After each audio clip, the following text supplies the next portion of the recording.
সংবিধান সংশোধনে 12 সদস্যের বিশেষ কমিটি গঠন, গণভোটের রায় উপেক্ষা করায় বিরোধী দলের প্রত্যাখ্যান, অধিবেশন থেকে ওয়াকআউট।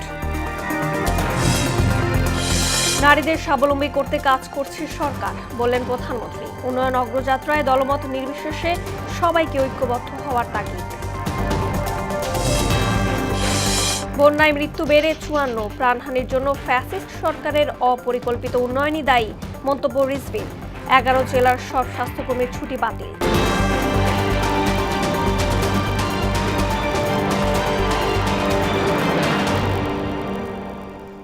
আসসালামু আলাইকুম, স্বাগত মোহনা সংবাদে। এতক্ষণ শুনছিলেন শিরোনাম, পুরো সংবাদের সঙ্গে আছে আমি রচনী রহমান।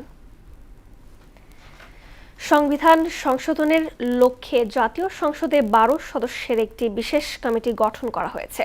কমিটির সভাপতি করা হয়েছে স্বরাষ্ট্রমন্ত্রী সালাউদ্দিন আহমদকে। তবে বিশেষ কমিটি গঠনের প্রতিবাদে সংসদ থেকে ওয়াকআউট করেছে বিরোধী দল। সোমবার জাতীয় সংসদে সংসদ নেতা প্রধানমন্ত্রী তারেক রহমানের পক্ষে চিফ হুইপ নুরুল ইসলাম মনি বিশেষ কমিটি গঠনের প্রস্তাব উত্থাপন করেন। পরে কণ্ঠভোটে প্রস্তাবটি পাস হয়। কমিটিতে বিরোধী দলের প্রতিনিধিদের অন্তর্ভুক্তির জন্য 5টি সদস্যপদ খালি রাখা হয়েছে। এদিকে গণভোটের রায় উপেক্ষা করে সংবিধান সংশোধন কমিটি গঠন করায় অভিযোগ তুলে জাতীয় সংসদের অধিবেশন থেকে ওয়াকআউট করেন বিরোধী দলের সদস্যরা। বিরোধী দলীয় নেতা ডাক্তার শফিকুর রহমান বলেন, তারা কখনো কমিটিতে সদস্য দেওয়ার আশ্বাস দেননি। আমরা নির্বাচনের আগে সবাই বলেছি গণভোটে হা বলুন, হা ভোট বিজয়ী হলে আমরা গণভোট বাস্তবায়ন করব, এর রায় বাস্তবায়ন করব। এবং এরই প্রেক্ষিতে আমরা 2টা শপথ নিয়েছি, একটা সংসদ সদস্য হিসাবে আর একটা সংস্কার পরিষদের সদস্য হিসাবে।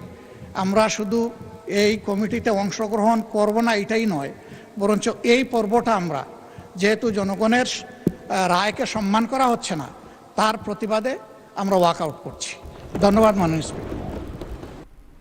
জনগণ পাশে থাকলে দেশ পুনর্গঠনে সরকার কোনো বাধা মানবে না বলে জানিয়েছেন প্রধানমন্ত্রী তারেক রহমান। বরিশালের গৌরনদীতে বৃক্ষরোপণ কর্মসূচিতে এই কথা বলেন তিনি। পরিবেশ রক্ষায় 5 বছরে 25 কোটি গাছ লাগানোর প্রতিশ্রুতি পুনর্ব্যক্ত করেন তিনি। সরকার প্রধান বলেন, ময়লা আবর্জনায় নদী নালা ভরাট হয়ে জলাবদ্ধতা তৈরি হচ্ছে। এদিকে ফ্যামিলি কার্ড বিতরণ কর্মসূচিতে প্রধানমন্ত্রী বলেন, নারী শিক্ষা অবৈতনিক ও তাদের স্বাবলম্বী করতে কাজ করছে সরকার। তাজিদ ভুঁইয়ার প্রতিবেদন।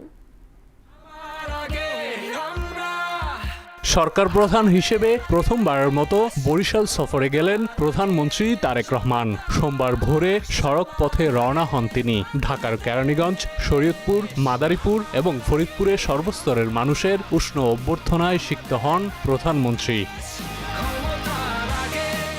পরিবেশ রক্ষায় বর্তমান সরকারের অন্যতম নির্বাচনী অঙ্গীকার 5 বছরে 25 কোটি বৃক্ষরোপণ কর্মসূচির অংশ হিসেবে বরিশালের গৌরনদীতে নবখননকৃত শরিকল বাটাজোর খালপাড়ে বৃক্ষরোপণ কর্মসূচিতে অংশ নেন সরকার প্রধান। সেখানে নেতাকর্মীদের সঙ্গে নিয়ে 2500 বৃক্ষরোপণ করেন।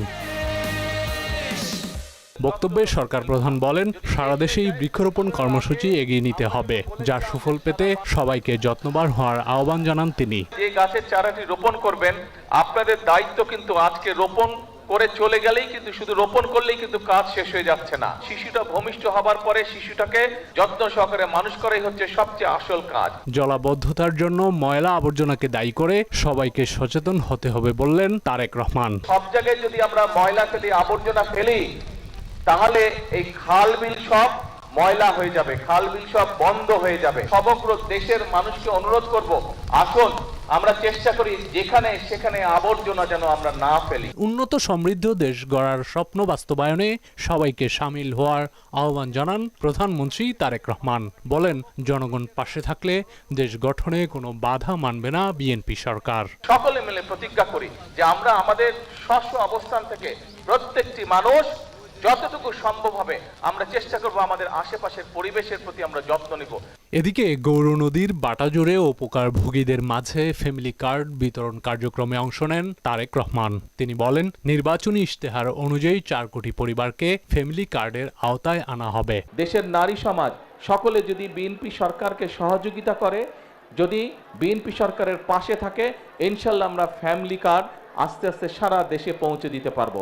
এবং আমরা দৃঢ়ভাবে বিশ্বাস করি যে ফ্যামিলি কার্ডের মাধ্যমে আমরা সমাজে আমরা একটি বিরাট পরিবর্তন করতে সক্ষম হব ইনশাআল্লাহ। কারণ ধীরে ধীরে শিক্ষার আলোয় আলোকিত হবে আমাদের নারীরা, একই সাথে অর্থনৈতিকভাবেও তারা ধীরে ধীরে শক্তিশালী হবে। নারীদের স্বাবলম্বী করতে বর্তমান সরকার নারী শিক্ষা অবৈতনিক করবে বলেও জানান প্রধানমন্ত্রী।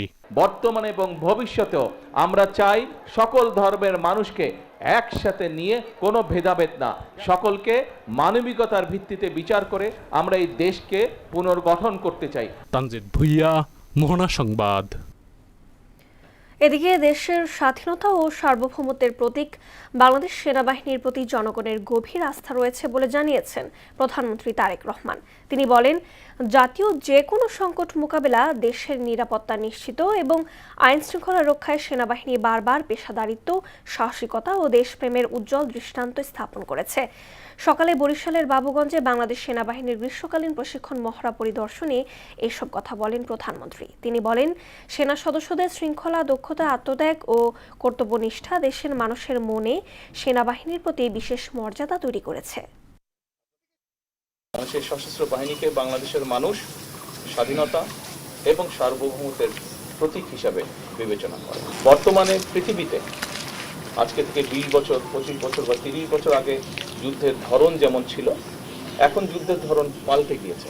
আমরা চাই আমাদের যেটা লক্ষ্য, আমরা যেটা আশা করি, আমরা যেটা চিন্তা করি, সেটা হচ্ছে যে ইনশাআল্লাহ ভবিষ্যতে একদিন বাংলাদেশের সেনাবাহিনীর প্রশিক্ষণ বলুন, বাংলাদেশের সেনাবাহিনীর আর্ট বলুন, বাংলাদেশ সেনাবাহিনীর এক্সপার্টিস বলুন, সব নিয়ে পৃথিবীর বিভিন্ন বড় বড় জায়গায় আলোচনা হবে। তারা গর্ব ভরে বা তারা কেউ কেউ হয়তো হিংসার দৃষ্টিতেও বাংলাদেশের সেনাবাহিনীকে কথা বলবে।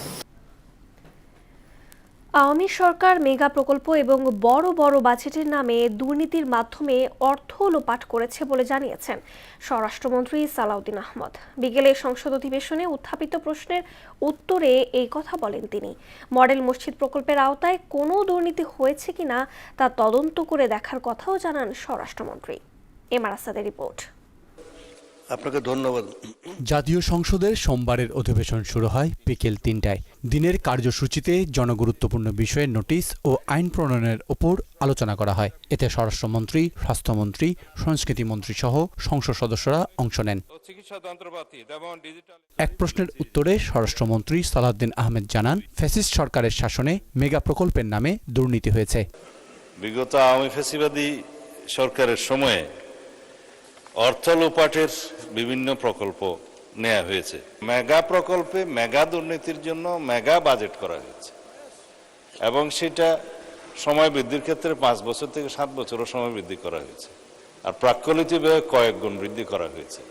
দুর্নীতি করার জন্য প্রাক্কলনের মধ্যেই আগে ঢুকেছে, তারপরে দুর্নীতি হয়েছে, সময় বৃদ্ধি হয়েছে, ব্যয় বৃদ্ধি হয়েছে, তার উপর মডেল মসজিদ নির্মাণে দুর্নীতি বিষয়ে সংসদ সদস্যদের অভিযোগ আমলে নিয়ে তা তদন্ত করার কথাও জানান তিনি। 13 কোটি থেকে 21 কোটিতে কিভাবে গেল এই মডেল মসজিদগুলোর সমস্ত প্রকল্প ব্যয় টোটাল কত ছিল, কতটা নাম্বার অফ মডেল মসজিদ হয়েছে, সমস্ত মসজিদ ওয়ারি সেটা তদন্ত পরিচালনা করার জন্য আমি আজকে মন্ত্রণালয়কে নির্দেশ দেব, মাননীয় স্পিকার। এর মধ্যে সরকারি অন্যান্য সংস্থাও জড়িত হতে পারে। আরেক প্রশ্নোত্তর পর্বে সংস্কৃতি মন্ত্রী জানান, দেশের আবহমান সংস্কৃতি সংরক্ষণ করতে কার্যকর পদক্ষেপ নেবে তার মন্ত্রণালয়। নদীমাতৃক যে সংস্কৃতিগুলো আছে এটা আমরা তুলে ধরার জন্য আপ্রাণ চেষ্টা চালিয়ে যাচ্ছি। এমআর আসাদ, মোহনা সংবাদ, ঢাকা। দেশে অতিবৃষ্টি, পাহাড়ি ঢল ও পাহাড়ি ধসে সৃষ্ট ভয়াবহ বন্যায় এখন পর্যন্ত 54 জনের মৃত্যু হয়েছে। এতে আহত হয়েছেন আরও 39 জন। দেশের 7টি জেলায় আকস্মিক এই প্রাকৃতিক দুর্যোগে 1,55,311টি পরিবার পানিবন্দী হয়ে পড়েছে। সব মিলিয়ে ক্ষতিগ্রস্ত মানুষের সংখ্যা দাঁড়িয়েছে 6,09,411 জনে। সোমবার এসব তথ্য জানায় দুর্যোগ ব্যবস্থাপনা ও ত্রাণ মন্ত্রণালয়। এতে বলা হয়, দেশের 7টি জেলা বর্তমানে বন্যা পরিস্থিতির শিকার। বন্যা কবলিত এই জেলাগুলো হলো খাগড়াছড়ি, রাঙ্গামাটি, বান্দরবান, কক্সবাজার, চট্টগ্রাম, মৌলভীবাজার ও হবিগঞ্জ। এই প্রাকৃতিক দুর্যোগের কারণে জেলাগুলোর মোট 59টি উপজেলা প্লাবিত হয়েছে। এছাড়া উপদ্রুত অঞ্চলগুলোর 334টি ইউনিয়ন এবং 12টি পৌরসভা বন্যায় ক্ষতিগ্রস্ত হয়েছে। পার্বত্য চট্টগ্রামে বন্যার পানি কমা শুরু করলেও ভিন্ন চিত্র সিলেট সুনামগঞ্জে। এই দুই জেলায় আগামী 48 ঘন্টায় বন্যা পরিস্থিতি অবনতির আশঙ্কা জানিয়েছে বন্যা পূর্বাভাস ও সতর্কীকরণ কেন্দ্র। একই সঙ্গে দেশের উত্তরাঞ্চলের কয়েকটি নদীর পানি বিপদ সীমা অতিক্রম করতে পারে বলে জানায় সংস্থাটি। তাহসিন তারিনের প্রতিবেদন। বৃষ্টিপাত কম থাকলেও উজানের ঢলে সুনামগঞ্জ ও সিলেটে নদ নদীর পানি বেড়েছে। 24 থেকে 48 ঘন্টার মধ্যে উত্তরাঞ্চলের তিস্তা ও দুধকৌমার নদীর পানি বিপদসীমার উপর দিয়ে প্রভাবিত হতে পারে। এতে সংশ্লিষ্ট এলাকার বন্যা পরিস্থিতির আরও অবনতির আশঙ্কা জানিয়েছে বন্যা পূর্বাভাস ও সতর্কীকরণ কেন্দ্র। ফলে ওই দুই জেলার নিচু এলাকা এবং নদী তীরবর্তী বাসিন্দাদের সতর্ক থাকার পরামর্শ দেওয়া হয়েছে। এদিকে বন্যা মোকাবেলা করতে প্রশাসনের পক্ষ থেকে 1311টি আশ্রয়কেন্দ্র প্রস্তুত রাখা হয়েছে। আমাদের যে সুনামগঞ্জ দুর্যোগ এলাকা, অনেক রাস্তাঘাট, অনেক বাড়ি ঘর বন্যার কবলিতে, অনেক মানুষ অনেক কষ্টে আছে। নদীর পানি প্রচুর পরিমাণ বৃদ্ধি পাওয়ার কারণে সুনামগঞ্জে বহু ঘর বাড়ি বন্যার পানির কারণে তলিয়ে গিয়েছে। ভারতের চেরাপুঞ্জিতে প্রচুর বৃষ্টিপাত হওয়া পাহাড়ি ঢলের কারণে কিন্তু মূলত আমাদের এই সুরমা নদীর পানি বৃদ্ধি পেয়েছে। তবে আগামী 24 ঘন্টায় পার্বত্য চট্টগ্রামের বন্যা পরিস্থিতির কিছুটা উন্নতি হতে পারে বলে জানিয়েছে বন্যা পূর্বাভাস ও সতর্কীকরণ কেন্দ্র। ইতোমধ্যে পার্বত্য অঞ্চলের সব নদীর পানি নেমে গেছে। গত 24 ঘন্টায় পানি হ্রাস পেয়েছে, যা অব্যাহত থাকতে পারে বলে জানিয়েছে সংস্থাটি। তাহসিন তারিন, মোহনা সংবাদ। চট্টগ্রাম সহ বন্যা কবলিত 11 জেলার সকল স্বাস্থ্যকর্মীর ছুটি বাতিল করা হয়েছে বলে জানিয়েছেন স্বাস্থ্যমন্ত্রী সরদার মোহাম্মদ সাখাওয়াত হোসেন। দুপুরে সচিবালয়ে এক সংবাদ সম্মেলনে তিনি বলেন, বিভিন্ন জেলায় বন্যার পানি ঢুকে পড়ায় ওষুধ, চিকিৎসা সামগ্রী বিতরণে দ্রুত ব্যবস্থা নেওয়া হয়েছে। পানি নেমে গেলে পরিবর্তিত পরিস্থিতি মোকাবেলায় পর্যাপ্ত স্যালাইন প্রস্তুত রাখা সহ মেডিকেল টিম গঠন করা হয়েছে বলেও জানান মন্ত্রী। সকল স্বাস্থ্যকর্মীদের বন্যা পীড়িত এলাকায় ছুটি বাতিল করা হয়েছে এবং সার্বক্ষণিকভাবে দিনে রাতে আমাদের স্বাস্থ্যকর্মীরা কাজ করতে। কোথাও কোনো কলেরা দেখা দিয়েছে কিনা, বিশেষ করে গর্ভবতী মা এবং শিশুদেরকে রক্ষার্থে আমরা অভূতপূর্ণ প্রচেষ্টা চালিয়ে যাচ্ছি এবং কার্যক্রম গ্রহণ করেছি। ফ্যাসিস্ট সরকারের অপরিকল্পিত ব্যবস্থাপনার কারণে এবারের বন্যায় এত মানুষের প্রাণহানি হয়েছে বলে মন্তব্য করেছেন বিএনপি সিনিয়র যুগ্ম মহাসচিব রুহুল কবির রিজভী। তিনি বলেন, সাবেক রাষ্ট্রপতি আব্দুল হামিদ নিজের সুবিধার জন্য হাওরের মাছ দিয়ে রাস্তা করেছেন। এতে প্রাকৃতিক গতিপ্রবাহ ক্ষতিগ্রস্ত হয়েছে। সকালে বিএনপির কেন্দ্রীয় কার্যালয়ে সাংবাদিকদের সঙ্গে আলাপে এসব কথা বলেন রিজভী। বিশেষ একটি দেশকে খুশি করতে নেওয়া রামপাল প্রকল্পের কারণেও জীববৈচিত্র্য হুমকির মুখে পড়েছে বলেও অভিযোগ করেন তিনি। কিভাবে দেশের মানুষ একটা ভয়ঙ্কর খরার মধ্যে পড়ে যেতে পারে, তো এই জিনিসগুলো তো একটি জবাবদিহিমূলক সরকার, একটি গণতান্ত্রিক সরকার এই বিষয়গুলো পদক্ষেপ নেয়। গত সরকার সেই জবাবদিহিমূলক সরকার ছিল না, তারা লুটপাটের জন্য, টাকা পাচারের জন্য উন্নয়নের কথা বলে। এই প্রাকৃতিক বিপর্যয় আমরা দ্রুতই কাটিয়ে উঠতে পারবো এবং সেখানে আবার যে পুনর্বাসনের যে প্রয়োজন সে ব্যাপারেও সরকার যথাযথ ভূমিকা পালন করবে। টানা বৃষ্টি ও জলাবদ্ধতার কারণে নাকাল রাজধানীবাসী। বেশি বিপাকে পড়েছেন নিম্ন আয়ের মানুষ, শিক্ষার্থী, কর্মজীবী কিংবা জরুরি প্রয়োজনে বের হওয়া মানুষকেও পড়তে হয়েছে ভোগান্তিতে। এমন পরিস্থিতির মধ্যেই জুলাই মাস জুড়ে বৃষ্টিপাতের সংখ্যা জানিয়েছে আবহাওয়া দপ্তর। বিস্তারিত বিজন কুমারের প্রতিবেদনে। সপ্তাহ জুড়ে টানা বৃষ্টিতে নাকাল রাজধানীবাসী। স্থবির হয়ে পড়েছে নগর জীবন, ব্যাহত হচ্ছে স্বাভাবিক যান চলাচল। শুধু তাই নয়, প্রধান সড়ক থেকে অলিগলির রাস্তা কর্দমাক্ত। কোথাও কোথাও জলাবদ্ধতার কারণে ভোগান্তি বেড়েছে কয়েক গুণ। অফিস, শিক্ষা প্রতিষ্ঠান কিংবা জরুরি প্রয়োজনে বের হওয়া মানুষ গন্তব্যে পৌঁছাতে পড়েছেন বিপত্তিতে। পথঘাট ভিজে গেছে, পানি জমাচ্ছে এবং আমাদের গাড়ি ঘোড়া পাওয়া খুব কষ্টকর। আমি ইউনিভার্সিটি যেতে পারিনি কারণ এই স্টেশনেও আর কাজীপাড়া স্টেশনেও একদম হাঁটু সমান পানি ছিল। এমন দুর্যোগপূর্ণ আবহাওয়ার ধাক্কা সবচেয়ে বেশি লেগেছে খেটে খাওয়া মানুষের উপর। সপ্তাহের ব্যবধানে আয় কমেছে রিকশা, ভ্যান চালক ও দিন মজুরদের। তবে জীবিকার তাগিদে বৃষ্টি উপেক্ষা করেই রাস্তায় নামছেন অনেকে। আগে যেমন 80 টাকা 100 টাকা এরকম আসতো, এখন 60 টাকা 70 টাকা 50 টাকা এরকম আসে। নাজেহাল অবস্থা, শরীরে কুলায় না, ঠান্ডা লাগে। একই পরিস্থিতি ব্যবসায়ীদেরও। টানা বৃষ্টির প্রভাবে আয় কমেছে ফুটপাতের দোকানিদের। বৃষ্টিতে আমাদের ব্যবসা খুব মন্দা, কাস্টমার আসতে পারে না, এই যে পানি জমে থাকে। এমন দিন আল্লাহ বৃষ্টিতে বেচা কিনা না হলে 2000, 3000, 5000 টাকা বিক্রি হইতো। আবহাওয়া অধিদপ্তরের তথ্যমতে রবিবার ভোর থেকে পরবর্তী 27 ঘন্টায় ঢাকায় 110 মিলিমিটার বৃষ্টিপাত রেকর্ড করা হয়েছে। চলতি মাসের 15 তারিখের মধ্যে বৃষ্টিপাত কমলেও পুনরায় 16 তারিখ থেকে আবারও বৃষ্টিপাত বাড়তে পারে বলে মনে করছেন আবহাওয়াবিদরা। সকাল 6টা থেকে 9টা পর্যন্ত 3 ঘন্টায় ঢাকায় 13 মিলিমিটার বৃষ্টিপাত রেকর্ড করা হয়েছে। আজকের পর থেকে 14 এবং 15 তারিখে তীব্রতা একটু কম থাকবে।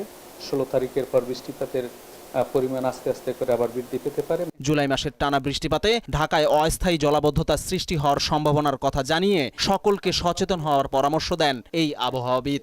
জুলাই মাস সবচেয়ে বৃষ্টিপ্রবণ মাস এবং এ মাসে বৃষ্টি হওয়াটাই স্বাভাবিক। বজ্রপাতে অনেক লোক প্রাণহানি ঘটে, সেই কারণে বজ্র ধ্বনি শুনলেই তারা যাতে ঘরে অবস্থান করে। গেল 24 ঘন্টায় দেশের সর্বোচ্চ 174 মিলিমিটার বৃষ্টিপাত রেকর্ড করা হয়েছে চট্টগ্রামের আমবাগানে। বিজন কুমার, মোহনা সংবাদ, ঢাকা। রাজধানীর 33 স্পটকে চিহ্নিত করে জলাবদ্ধতা নিরসনে পরিকল্পনা গ্রহণ করেছে ঢাকা দক্ষিণ সিটি কর্পোরেশন। সংস্থাটির প্রশাসক আব্দুস সালাম বলেন, জলাবদ্ধতার প্রধান কারণ পলিথিন। দুপুরে ডিএসসিতে আয়োজিত এক ব্রিফিংয়ে তিনি বলেন, 1 আগস্ট থেকে 7 দিনব্যাপী ঢাকা উৎসবের আয়োজন করা হয়েছে, যেখানে ঢাকার ইতিহাস ঐতিহ্যকে তুলে ধরা হবে। এমদাদুল হক খানের প্রতিবেদন। ঢাকায় জলাবদ্ধতা অনেক পুরনো সমস্যা। সাম্প্রতিক 2 দিনের টানা বৃষ্টিতে এই সংকট প্রকটভাবে সামনে এসেছে। ডুবে গেছে রাজধানীর বিভিন্ন এলাকা। ঢাকা দক্ষিণ সিটি কর্পোরেশন আয়োজিত এক ব্রিফিংয়ে সংস্থাটির প্রশাসক আব্দুস সালাম বলেন, পলিথিনের যথেচ্ছ ব্যবহারে বাড়ছে জলাবদ্ধতা। সংকটের জন্য নগরীর 33টি পয়েন্ট চিহ্নিত করে কর্মপরিকল্পনা নির্ধারণ করেছে ডিএসসিসি। 33টা স্পট আছে যেখানে বৃষ্টি হলে পানি জমে যায়। সেই পানিগুলোকে দ্রুত সময় নিষ্কাশনের জন্য আমরা ব্যবস্থা গ্রহণ করেছি। আজকের এই জলাবদ্ধতা বা আজকে আমাদের মূল সমস্যাটা হয়ে গেছে পলিথিন। প্রশাসক আব্দুস সালাম বলেন, বৃষ্টির পানি বুড়িগঙ্গায় যাওয়ার সব পথ বন্ধ হয়ে গেছে। এজন্য আগামী বছরের মধ্যে খাল ডোবা পূর্বের অবস্থায় ফিরিয়ে আনা হবে। ঢাকার পানিগুলোকে নিয়ে যেতে হবে আমার বুড়িগঙ্গায় বা শীতলক্ষায়। এর আগে বারবার আমি বলেছি যে এই ওয়ে আউটগুলো আমাদের নাই, এগুলো আরো আমরা বাড়ানোর জন্য চেষ্টা করছি। সংবাদ সম্মেলনের প্রধান উদ্দেশ্য ঢাকা উৎসবের আয়োজন ঘিরে। প্রশাসক বলেন, 1 আগস্ট থেকে 7 দিন ব্যাপী এই উৎসব চলবে। ঢাকা শহরের সংস্কৃতি, ঢাকা শহরের কৃষ্টি, ঢাকা শহরের সাহিত্য, ঢাকা শহরের সবকিছুকেই আমরা আবার মানুষের হৃদয়ে জাগিয়ে তুলতে চাই। ঢাকা সিটি কর্পোরেশনের পক্ষ থেকে আমরা সপ্তাহব্যাপী একটা অনুষ্ঠানের আয়োজন করেছি। প্রধানমন্ত্রী তারেক রহমান এই উৎসবের উদ্বোধন করবেন বলেও জানান আব্দুস সালাম। সে আয়োজনে মাননীয় প্রধানমন্ত্রী জনাব তারেক রহমান এটা উদ্বোধন করার সদয় সম্মতি দিয়েছেন। এমদাদুল হক খান, মোহনা সংবাদ, ঢাকা। আর্থিক খাতের সংস্কার সহ বর্তমান সরকারের 4 মাসে অর্থনৈতিক প্রবৃদ্ধিতে আইএমএফ সন্তুষ্টি প্রকাশ করেছে বলে জানালেন অর্থমন্ত্রী আমির খসরু মাহমুদ চৌধুরী। দুপুরে সচিবালয়ে আইএমএফ এর প্রতিনিধি দলের সঙ্গে বৈঠক শেষে তিনি বলেন, আন্তর্জাতিক দাতা সংস্থাটি রাজনৈতিক সরকারের মতামতকে যথেষ্ট সম্মান দেখাচ্ছে।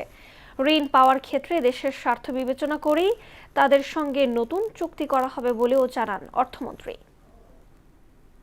যে নীতিমালা কি হবে, প্রিন্সিপাল কি হবে, এটা এখন এই আলোচনা চলছে। এখানে তারা একমত হয়েছে যে সিকোয়েন্সিং করতে হবে, যে কি যেহেতু যখন যেটা প্রয়োজন আমরা বাংলাদেশের অর্থনীতির প্রেক্ষাপটে, বাংলাদেশের জনগণের প্রেক্ষাপটে, দেশের প্রেক্ষাপটে কোনটা কখন করব এটা আমরা একটা সিকোয়েন্সিং ওইভাবে যাবে।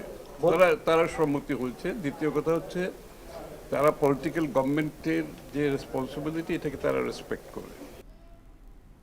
জুলাই হত্যাযজ্ঞের ঘটনায় আমির হোসেন আমু, দীপু মনি ও শাহজাহান খান সহ কার্যক্রম নিষিদ্ধ আওয়ামী লীগের 10 নেতার বিরুদ্ধে তদন্ত প্রতিবেদন হাতে পেয়েছে আন্তর্জাতিক অপরাধ ট্রাইব্যুনালের প্রসিকিউশন টিম, যা যাচাই বাছাই এবং পর্যালোচনা করছেন চিফ প্রসিকিউটর মোহাম্মদ আমিনুল ইসলাম। সব প্রক্রিয়া সম্পন্ন করে চলতি মাসেই ট্রাইব্যুনালে আনুষ্ঠানিক অভিযোগ দাখিল করা হবে। তাদের বিরুদ্ধে সুপিরিয়র রেসপন্সিবিলিটির অভিযোগ আনা হয়েছে বলেও জানানো হয় প্রসিকিউশনের পক্ষ থেকে। কক্সবাজারের কুতুবদিয়ায় সাগরে মাছ ধরতে গিয়ে ট্রলার ডুবির ঘটনায় 4 জেলের মরদেহ উদ্ধার করা হয়েছে। তবে এখনও নিখোঁজ রয়েছেন এক জেলে। স্থানীয়রা জানায় বড়গোপ দক্ষিণ অমজাখালী এলাকার নুরুল আফসারের মালিকানাধীন এফবি ফকিরা মসজিদ নামের মাছ ধরার ট্রলারটি 12 জন মাঝি মাল্লা নিয়ে সাগরে মাছ ধরতে যায়। সোমবার ভোর 4:30টার দিকে ট্রলারটি ডুবে যায়। এ সময় ট্রলারে থাকা 7 জেলে জীবিত উদ্ধার হলেও 5 জন নিখোঁজ হন। প্রাথমিক শিক্ষার মানোন্নয়নে সরকার বদ্ধপরিকর বলে জানিয়েছেন প্রাথমিক ও গণশিক্ষা প্রতিমন্ত্রী ববি হাজ্জাজ। তিনি বলেন, শিগগিরই প্রাথমিকের সব শিক্ষার্থীদের বিনামূল্যে ইউনিফর্ম দেওয়া হবে। দুপুরে রাজধানীর একটি হোটেলে ব্র্যাক আয়োজিত অনুষ্ঠানে এসব কথা বলেন ববি হাজ্জাজ। জাতিকে এগিয়ে নিতে বিজ্ঞান ভিত্তিক শিক্ষার বিকল্প নেই উল্লেখ করেন প্রতিমন্ত্রী। শেষ করব মোহনার সংবাদ, যাবার আগে শিরোনামগুলো আরো একবার।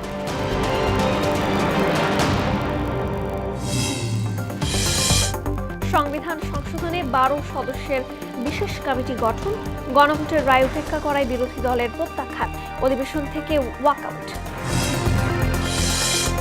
নারীদের স্বাবলম্বী করতে কাজ করছে সরকার, বললেন প্রধানমন্ত্রী। উন্নয়ন অগ্রযাত্রায় দলমত নির্বিশেষে সবাইকে ঐক্যবদ্ধ হওয়ার তাগিদ। বন্যায় মৃত্যু বেড়ে 54, প্রাণহানির জন্য ফ্যাসিস্ট সরকারের অপরিকল্পিত উন্নয়নই দায়ী, মন্তব্য রিজভির। 11 জেলার সব স্বাস্থ্যকর্মীর ছুটি বাতিল। এই ছিল মোহনা সংবাদে। মোহনার সবশেষ খবর জানতে ভিজিট করুন www.mohana.tv। সংবাদ দেখতে পারেন ফেসবুক, ইউটিউবেও। এতক্ষণ সঙ্গে থাকার জন্য ধন্যবাদ সবাইকে।